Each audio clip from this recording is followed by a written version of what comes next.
Right, heno, yn United Church Trandydd, mae yna wasanaeth cymorth Cristnogol am hanner awr wedi 6. Nos Faws, bydd cwis cymorth Cristnogol yn United Church Rheol Trandydd am hanner wedi 6. Os ydy'r capel yn gallu gwneud tîm bach i fynd i hwnna. A wedyn nos Sadwrn, yr ail ar 15 o Fai, bydd bore coffi, eglwys y Bydyddwyr Hop, Hel yr Orsaf, am hanner ar 10 y bore. Wythnos nesaf, Dydd Sul nesaf, bydd cyfarfod eglwys yn pleidleisio a dewis olynydd i'r ysgrifennydd cyffredinol a chyfle i gyflwyno mantolen ariannol yr eglwys. Dydd Sul nesaf yn Gweinidog fydd yn gwasanaethu ac yn wneud y cystref yna. Diolch. Bore da. Hyfryd iawn gael eich cwmni chi. Unwaith eto. Ac mae'n rhywbeth. Di digwydd i'r system sain ers i fi fod ffwrdd yn y Caribi ac dod yn ôl. So dwi'n yn siŵr iawn beth sydd wedi digwydd, ond fe rhaid... oedd o fel hyn wrth dwytha? Na? O, reit. Mae'n rhywbeth wedi digwydd yn y cyfamser chi. Ond os da chi ddim yn clywed yn y cefn, dewch ymlaen yn nes i'r blaen, reit? Dwi'n siŵr mi newch chi glwad chydig bach bach os da chi'n y blaen. Ond mi nai, gan bo fi wedi bod yn actio, gan bo fi wedi bod yn myd y theatr, mi nai daflu'n llais cymaint ag allai, o reit? Ond mae'n hyfryd iawn bod yn ôl ar ôl treulio cyfnod draw yn y Caribi, yn Trinidad a Tobago. Ac da ni'n dod ar gychwyn wythnos cymorth Cristnogol dydan. Ac mi atgoffa chi unwaith eto am yr Oedfa sydd heno, ac mae yna cwis yn ystod yr wythnos hefyd, felly os allan ni gael tîm o'r Tabernacl, os da chi'n dda iawn ar ateb cwestiynau, yna plis dewch, oherwydd maen nhw wedi deitha fi hefyd, dyn nhw'n cwestiynau ar gymorth Cristnogol i gyd, reit? Mae yna un neu ddau gwestiwn ar gymorth Cristnogol, ond mae'r lleill yn general knowledge. Felly os da chi'n dda iawn ar bethau felly, yna dewch draw. Ond ia, mae'n wythnos llawn gweithgaredda cymorth Cristnogol. Ond mi fyddai'n treulio chydig bach amser heddiw yn edrych ar yr hyn o'n i'n gwneud yn Trinidad, rhai o argraffiadau o'r wlad, i'ch gael blas ar yr hyn o'n i'n ei wneud yno. Ond yn fwy na hynny ar yr hyn dwi wedi brofi mewn gwirionadd pan yn meddwl am genhadaeth yn Trinidad ei hun. O'n i allan yna ar ran ECWM, Cyngor y Genhadaeth Fyd Eang, gan bod Eglwys Presbyteraidd Trinidad a Tobago wedi gwneud cais i fod yn rhan o deulu ECWM. Ac felly, dyna pam yr oeddwn ni allan yno, oeddwn ni'n asesu eu cais nhw i ddod yn rhan o deulu ECWM. Ac drwy wneud hynny, yn cael cyfle i weld yr eglwysi a'r gwaith cenhadol yr oedden nhw yn ei gwneud. Ond cyn i ni fynd ymlaen ymhellach, gadwch i ni ganu Emyr Rhif 100, os gwelwch yn dda. Emyr Rhif 100, ti sy'n lliwio rhod yr amser ac yn creu pob newydd ddydd. Gwrando io'r ein deisyfiadau a chryfha y nawr ein ffydd. Ac yn y blaen, Emyr Rhif 100.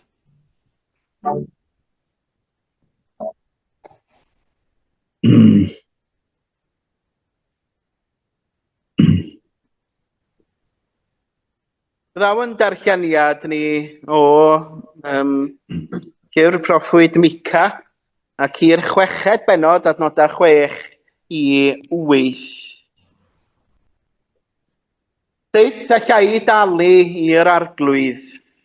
Beth sydd gen i i'w gynnig wrth blygu i addoli y Duw mawr? Ydy aberthau i'w llosgi yn ddigon? Y lloi gorau i'w llosgi yn llwyr? Fyddai 1000 o hyrdod yn ei blesio? Neu afoni ddiddiwedd o olew olewydd? Ddylwn ni aberthu fy mab hynaf yn dal am wrthryfela? rhoi bywyd fy mhlentyn am fy mhechod. Na, mae'r arglwydd wedi dweud beth sydd yn dda. A beth mae o eisiau gen ti? Hybu cyfiawnder, bod yn hael bob amser, a byw yn wilaidd ac yn ifydd i dy ddew. Yn bendith Duw ar y darllen a'r gwrando ar yn cyfer ni bore yma.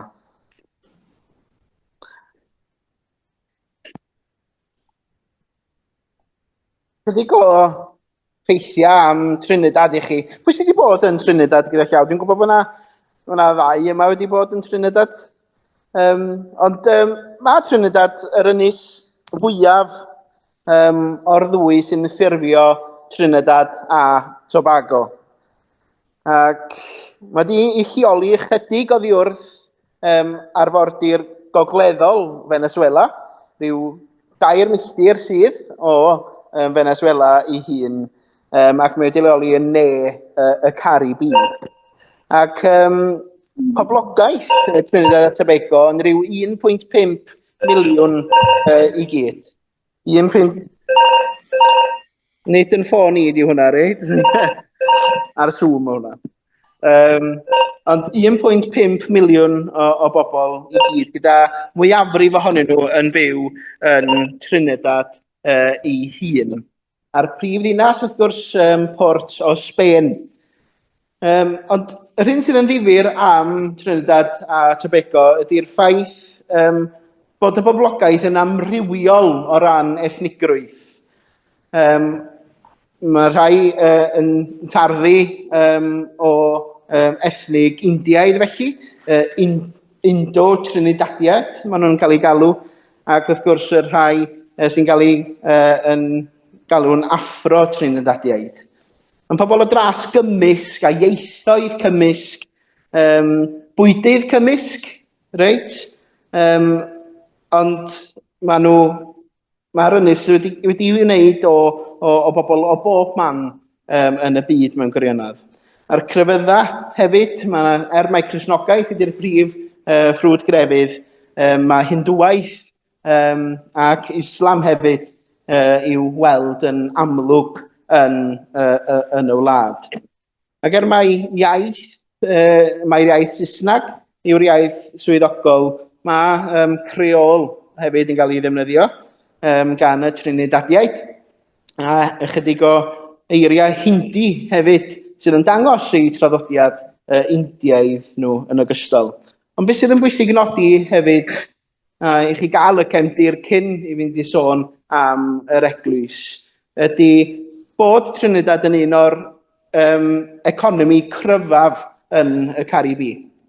Reit, a hynny oherwydd yn seiliedig ar olew a nwy mae hi wedi bod yn ei allforio am flynyddoedd lawer, ond hefyd y diwydiant twristiaeth sydd i'w gael yn y wlad. Felly mae'r economi cryfa, mae hynny i weld, bod yna dlodi yno, dydy'r tlodi yna ddim yn amlwg iawn oherwydd ei strwythura sydd gan y wlad. Ond mae hi hefyd yn wlad sydd yn enwog iawn am ei diwylliant carnifal lliwgar, ac yn anffodus, oedd y cyfnod carnifal wedi bod cyn i mi gyrraedd yno yr wythnos yma. Ond cerddoriaeth sydd yn nodweddiadol am y Caribi hefyd, ydych chi'n gwybod y drymiau, y steel drums felly, wel, o Trinidad i hun, mae hwnnw yn tarddu. Felly, wbeth ydych chi'n glywed am y Caribi yn gyffredinol, wel, o Trinidad mae o wedi ei gychwyn felly. Ond chydig bach o flas felly ar be ydy Trinidad, be sy'n chydig o wybodaeth am Trinidad ei hun. Ond ar ôl i gannu'r emi nesaf, gewch chi wybod chydig am, nes i ofyn y cwestiwn i'r eglwys yna, be di'r prif heriau sydd yn gwynebu o'r wlad ar hyn o bryd. Ac felly wna i rhannu hynny gyda chi ar ôl i ni gannu yr emi nesaf, sef 242 a 2. 240 a 2. Bod oedd y deyrnas nefol da, yw'n gweddi dair ar ran pob gwlad. Dyfodiad hon i galon dyn, a ddwg genhedloedd byd yn un. Ac yn y blaen, 242.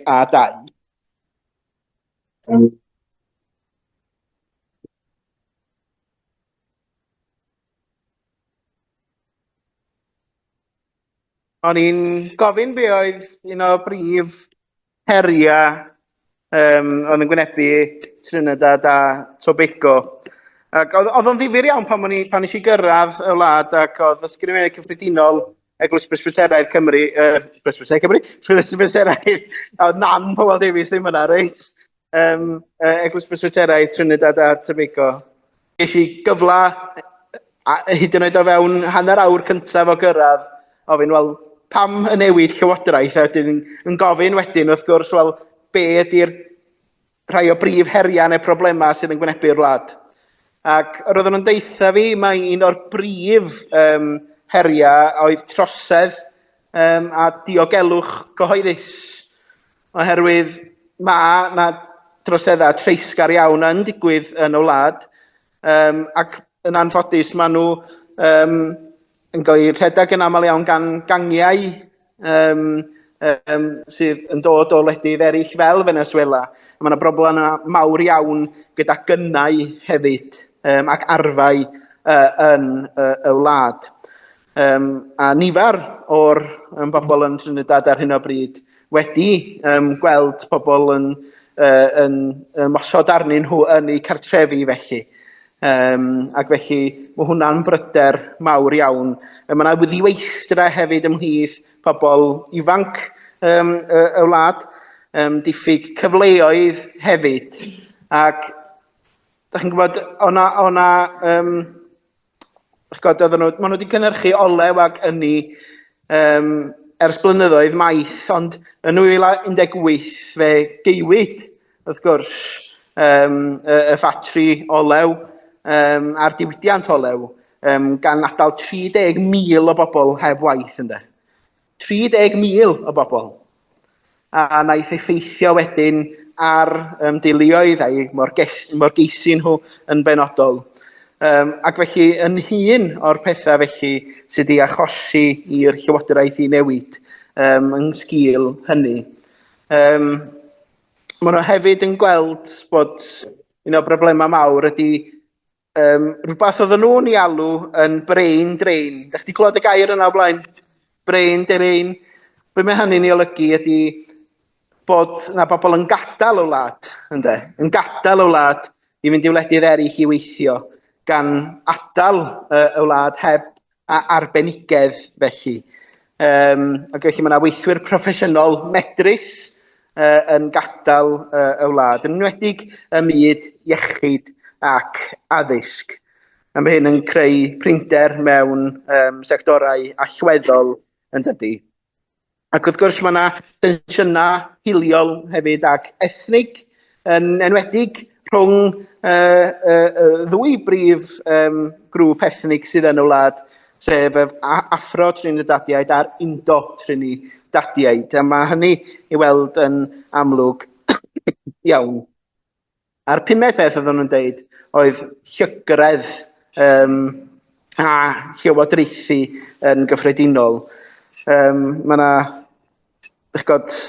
yn enwedig gan bod y wlad wedi cynhyrchu gymaint o olew, mae hynny wedi effeithio ar yr amgylchedd.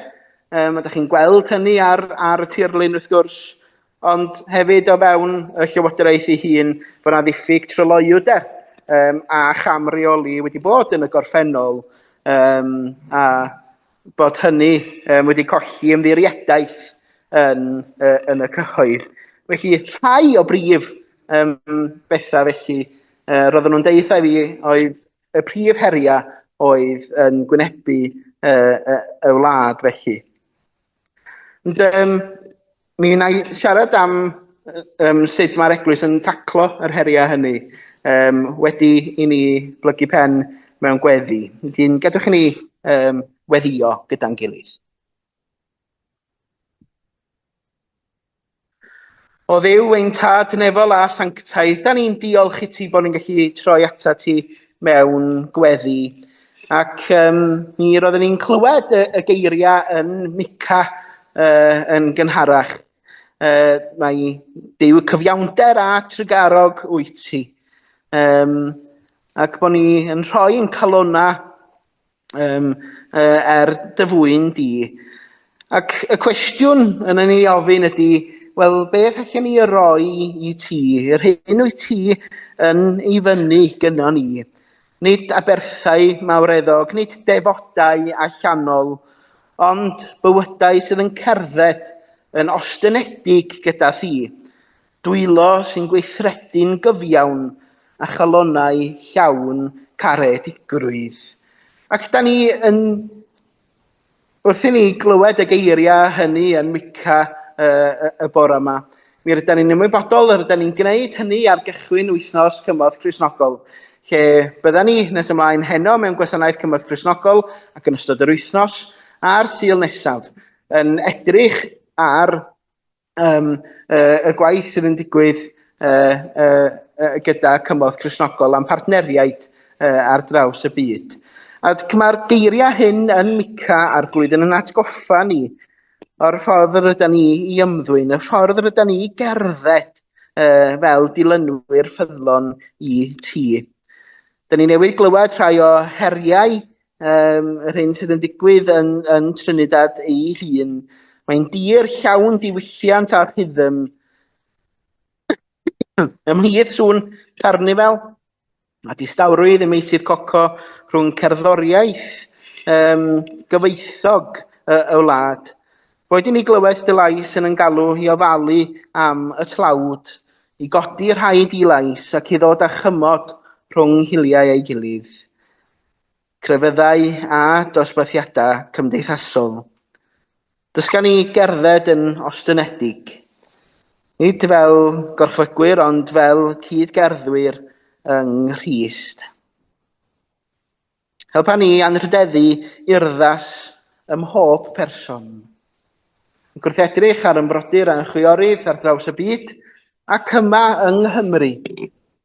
Ia, mae rhaid i ni weld dylun a dyddelw di ym mhob un person, oherwydd fe'i crewyd oll ar dyddelw di.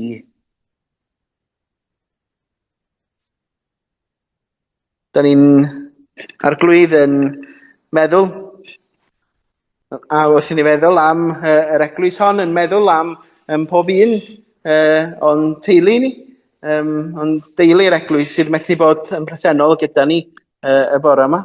Y rhai sydd mewn poen a gwendid. Y rhai sy'n ei chael yn anodd arglwydd. Yn gofyn i ti lapio nhw'n gynnes yn dy gariad di. Y rhai sydd mewn ysbytai ac eraill mewn cartrefi nyrsio. Da ni'n cyflwyno nhw i ti yn nawr. A i dy gariad di lapio nhw yn gynnes. Oherwydd ti wir arglwydd beth sydd yn calona ni. Mi rwyt ti yn Dduw sydd yn cysuro. Yn ogystal arglwydd rydyn ni yn cyflwyno pob un sydd ar yn calonau a'n meddyliau ni, yn deulu ac yn ffrindiau.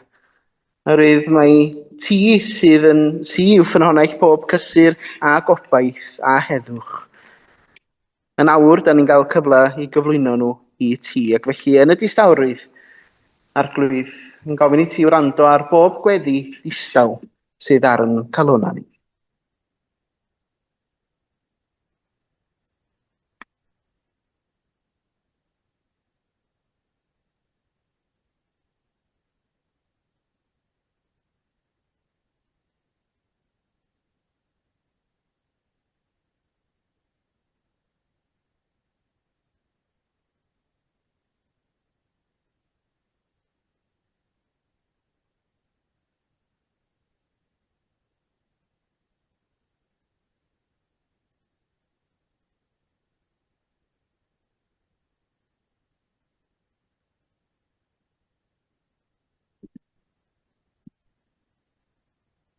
O ddiwyn tad cliw ein gweddi ni felly ar chi.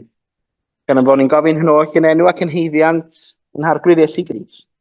Yn dysgodd ni weddio i ddweud gyda'n gilydd, ein tad o'r hwnnw rwyd yn y nefoedd, dan teiriau'r denw, deled y deyrnas, drele'r dewydus, megis yn y nef, Felly ar y ddeiar hefyd, dyro i ni heddiw ein bara benyddiol, a maddau ni ein dylediol, fel y maddeuwn unau ein dyledwyr, ac nac arwain i brofedigau, eithyr gwared ni rhag y drwg, gan ei seiddo tiw'r deyrnas, a'r nerth, a'r gogoniant, noes oesoedd.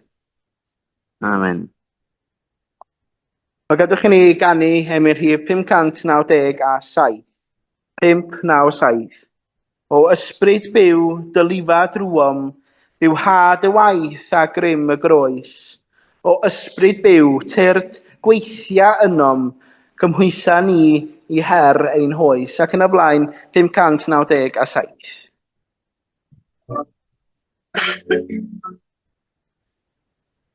Wel, o'n i'n dweud mai ymweld ag eglwys Presbyteraidd Trinidad a Tobago oeddwn ni. Ac ni fydd bwrdd ECWM yn argymell i aelodau ECWM yn awr sydd yn gynnwys, wrth gwrs ni, fel undeb yr Annibynwyr Cymraeg, byddan ni yn derbyn yr eglwys Presbyteraidd Trinidad a Tobago yn rhan o deulu ECWM. Ond yr eglwys Presbyteraidd yno, felly mae gen i ryw 110 o eglwysi ar draws y wlad, ychydig yn Tobago ei hun, ddim llawer yn Tobago. Ond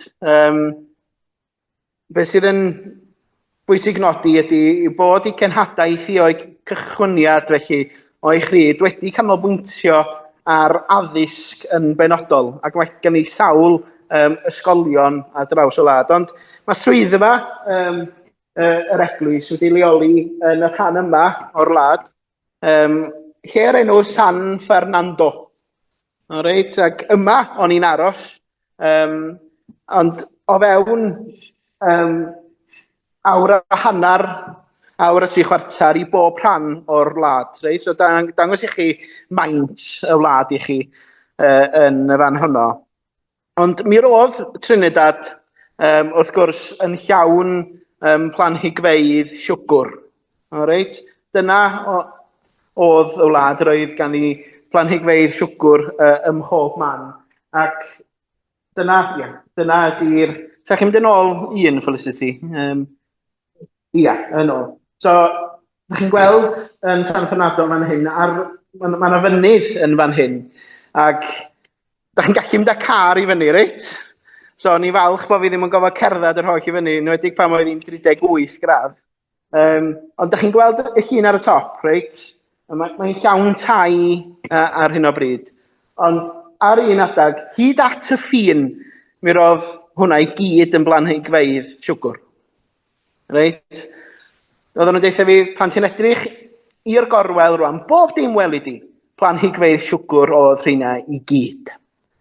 Ac wrth gwrs, mi roedd cyn 1833, mi roedden nhw y wlad yma ar ymerodraeth Brydeinig, wrth gwrs, ac mi roedd Sbaen cyn hynny wedi bod yn, chi'n gwybod, yn danfon caethweision o'r Affrica yn benodol i weithio ar planhigfeydd hyn.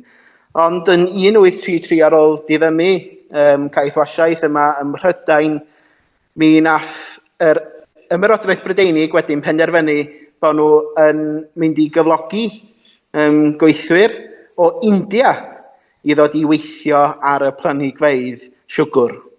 Reit? Ar gyflog bach iawn, roedden nhw'n gwneud hynny, ond bod nhw ar incwm isel, yr hyn welon ni am y wlad ydy bod ti'n newid wedyn oherwydd bod yna lot o India yn dod i fyw yn y wlad gyda'i diwylliant ei hunan felly. Ond pan ddath y gweithwyr felly o India yn 1845, chi'n gwybod, fe ysgogodd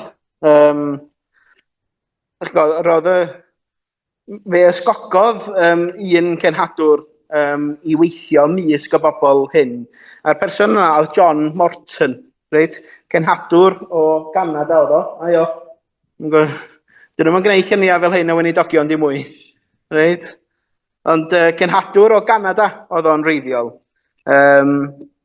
Ac dyn ni'n gweld i di eisiau fewn i weithio hefyd. Mae'r tŷ dal mewn bodolaeth yn Trinidad yn cael ei ddefnyddio ar gyfer lle i weinidogion ddod i fyw yn ddo ar hyn o bryd. Ond fe welodd o bod defnyddio traddodiadau gwahanol hyn yn fodd i genhadu. Ac felly, un peth ddywedodd o oedd bod o'n defnyddio ieithoedd y bobl, roedd o'n gwrando arnyn nhw, oedd o'n gwasanaethu cyn yr oedd o'n beirniadu. Ac fi ddilynodd o alwad Mica yn fan hyn i weithredu'n gyfiawn i garu y trigaredd ac i rodio yn ostynedig gyda Duw.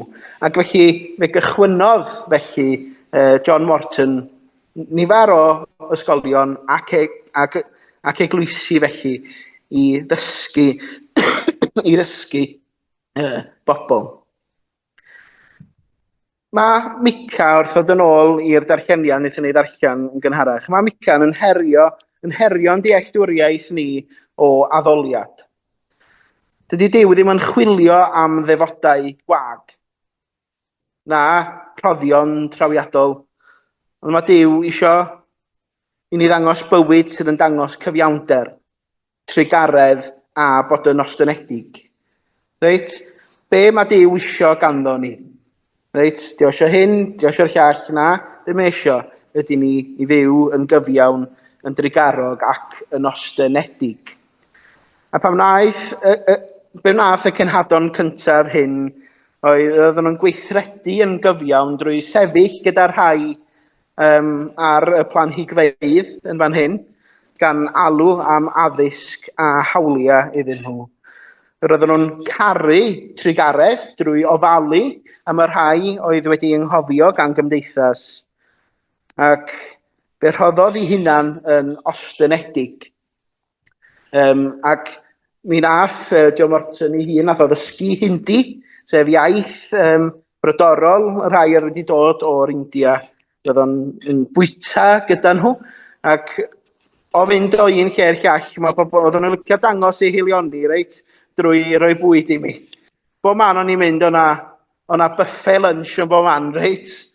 O'n flasus iawn, o'n i bwyd nhw'n spicy ofnadwy, reit? Oedd o'n ofnadwy o boeth, ond yn dangos eu caredigrwydd nhw.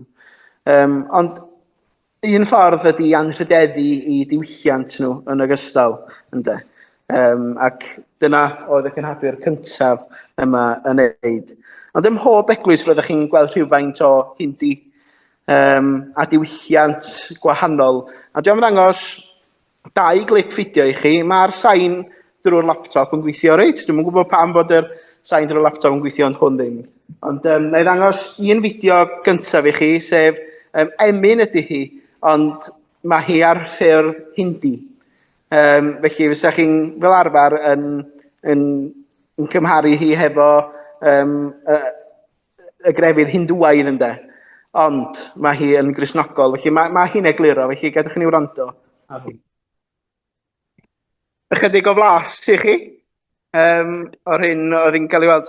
Dawns diolchgarwch i Dduw oedd hwnna'n benodol, reit? Defnyddio diwylliant Hindwaidd y bobl mwyn addoli. A tydi o ddim mor wahanol i fel da ni'n defnyddio yn cerddi a'n barddoniaeth ni da chi'n gwybod, yn gwasanaethau felly. Da ni'n defnyddio'n diwylliant ni. Tasa ni'n canu cerdant un o emyna, o da ni'n defnyddio'n diwylliant ni i fynegu ynde. Ac felly dyna nath y cenhadwyr cyntaf oedd defnyddio y diwylliant hyn. Ond un o weithredoedd mwyaf radical y genhadaeth oedd sefydlu ysgolion. Ac mae o'n Mae yn anhygoel mewn gwirionadd. Allan o 110 o eglwysi sydd yn perthyn i'r eglwys, mae yna 72 o ysgolion cynradd, reit? A mae yna 5 ysgol uwchradd. Reit? 72 ysgol cynradd a 5 eglwys, pam dwi'n dweud eglwys, ysgol uwchradd. Sydd yn dangos mor bwysig ydy addysg iddyn nhw. Ond yr hyn sydd yn drefadol hefyd ydy, wrth gwrs, nid pawb sydd yn perthyn i'r eglwys presbyteraidd sy'n cael bod yn rhan, neu'n cael mynychu'r ysgolion hyn, ond mae unrhyw un mewn gwirionadd yn cael mynychu, ac mae'r ysgolion hyn yr gorau yn y wlad. Reit? Mae yna ysgolion sy'n perthyn i grefyddau eraill, mae yna ysgolion gwladol hefyd, ond mae yna nifer cymaint sydd eisiau dod yn rhan o'r ysgolion hyn yn benodol. Ond sefydlu ysgolion ar gyfer plant y gweithwyr yn enwedig y merched felly oedd yn gweithio ar y planhigfeydd. Dyna oedd y peth pwysig.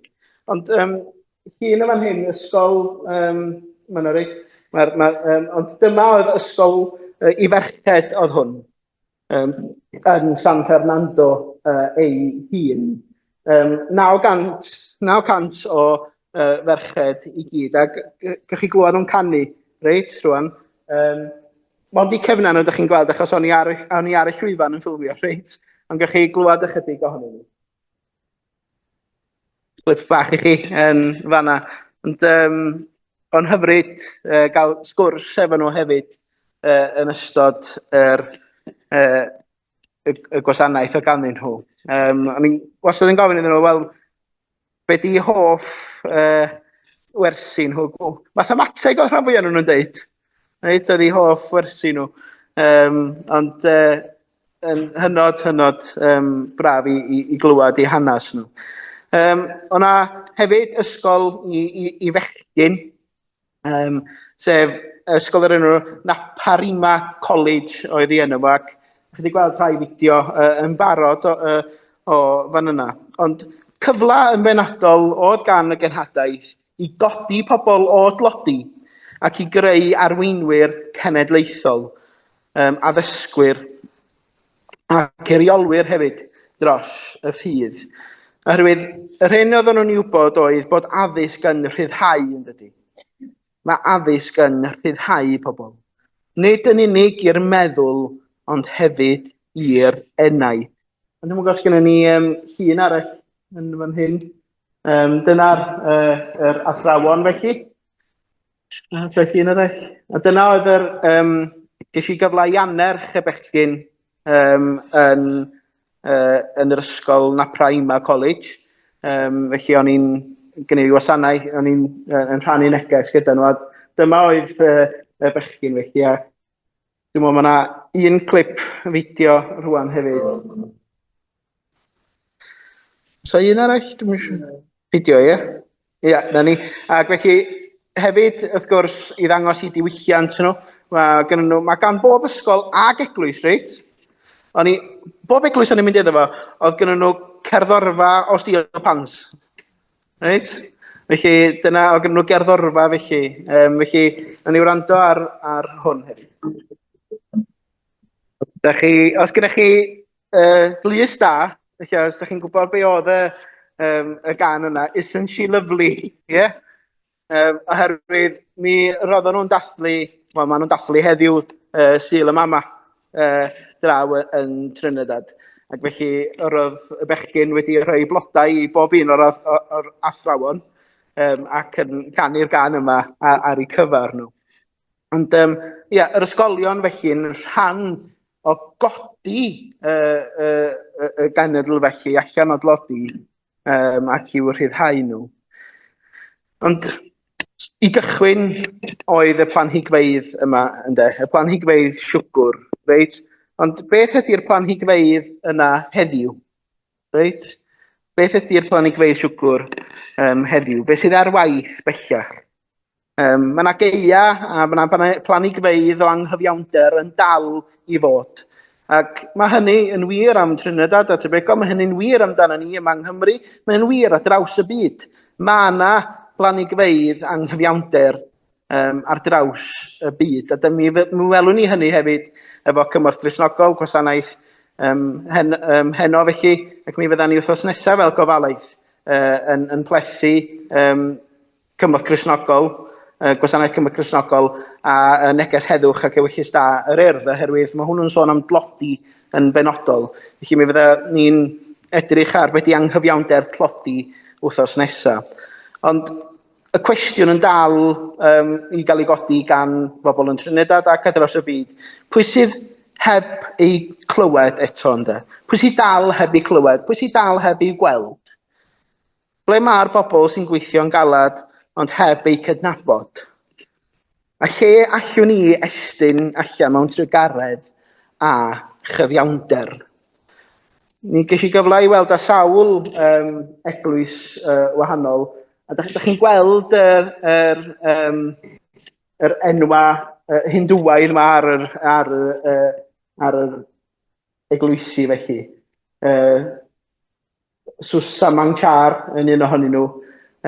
Ond yr hyn sydd yn arbennig am yr eglwysi hyn ydy bod nhw yn ymatab i'r hyn sydd yn digwydd i'r wlad. Mae yna gymaint o ffoduriaid ar hyn o bryd sydd wedi dod dros y ffin, sydd wedi croesi y môr felly o Venezuela, oherwydd rhyfeloedd cartra, oherwydd y ganglia hyn, oherwydd bod hi'n beryglus y Venezuela a De America. Mae'r wlad yn gweld cymaint o ffoduriaid yn dod i fyw i'r wlad ar hyn o bryd. Ac sut mae'r eglwys yn ymatab, reit? Wel, Saesneg ydy iaith Trinidad, reit? Dyna ydy iaith ei heglwysi nhw. Ond mae bobl sy'n dod o Venezuela yn Sbaeneg, reit? Ac felly maen nhw'n trio gwneud ymgais i'r rhai o'r Gweinidogion rwan i ddysgu Sbaeneg mwyn bod o gymorth ynde i'r ffoduriaid hyn yn ymatab felly. Maen nhw'n ymatab. Gyniau eri. Dyma'r rhyw ohono ni oedd yn ymweld ac fydden ni'n gofio sgwennu adroddiad rwan i argymell i'r bwrdd. A nesa, Sugar cane ydy hwnna yn y gwylod, reit? Dyna sgi gyda fi yn yngheg, reit? Ond hefyd o gyda nhw y llun yma fan hyn yn ymweld â'r cartref yr henoed yn Trinidad ei hun yn San Fernando. Ac mae hi'n gartref gofal sydd wedi sefydlu gan yr eglwys Presbyteraidd. Ac mae yna sawl un o'r hynna ar draws y wlad hefyd. Bob man oedden ni'n mynd, oedden ni'n gofod tynnu lluniau, oedd hi'n ddiddiwedd, ac o'n i'n boeth. Oedd hi'n eisiau rhedeg i fewn i'r air conditioning. Hwna di diwedd, ie? Ond ia, maen nhw'n ymwneud â sawl prosiectau cymunedol, deialog rhyngffydd hefyd. Ond y cwestiwn hefyd, da ni'n ei ofyn, di beth amdano ni, sut ydyn ni'n bod yn genhadon yn yn cymunedau ni heddiw ynde? Sut ydyn ni'n bod yn genhadon yma yng Nghymru yn ogystal? Dwi wedi dysgu cymaint gan bobl Trinidad. Ond yn dod yn ôl i hyn roedd Mica yn ei ddeud, i rodio yn ostyngedig ynde. I rodio yn ostyngedig gyda Duw. A be mae hynny'n ei olygu yw bod ni'n deall mai trwy ras yma'r gwaith yn cael ei wneud. Nid drwy arfodaeth ond drwy gariad. Nid drwy ragoriaeth ond drwy wasanaeth. Ac fel y cynhadon cynharaf, da ni'n cofio am gynhadon o Gymru sydd wedi mynd i wahanol wledydd y byd yn benodol yn cysylltiad ni efo Madagascar ynde. Ta nhw'n deud yr un peth ynde. Cynhadon hynny, rydyn ni'n cael yn galw i ddangos cariad mewn ffordd ymarferol. Ac o'n i dyna ydyn ni'n ei wneud hefyd yn ogystal yn ystod cymorth Gristnogol rwan, ydy i ddangos cariad yn ymarferol ynde. Nid geiriau yn unig ond mewn gweithredoedd. Ac felly yn casgliad ni ynde, rydyn ni'n diolch yn dydan. Yn diolch yn bod ni'n cael gwasanaethu yr arglwydd. Dwi'n diolch am yr eglwys yn Trinidad a dyfodd o'r llwch i'r goleuni felly. nid trwy rym ond trwy wasanaeth. Eglwys a brofodd nad yw cenhadaeth yn ymwneud â bod yn gyfforddus, yn ymwneud â bod yn ffyddlon. Ac felly, beth amdano ni heddiw? Be mae'r arglwydd yn ei ofyn i ni i wneud heddiw? God i weithredu'n gyfiawn, i garu trigaredd, a rhodio yn ostyngedig gyda Duw. Mwyn i enw. Amen.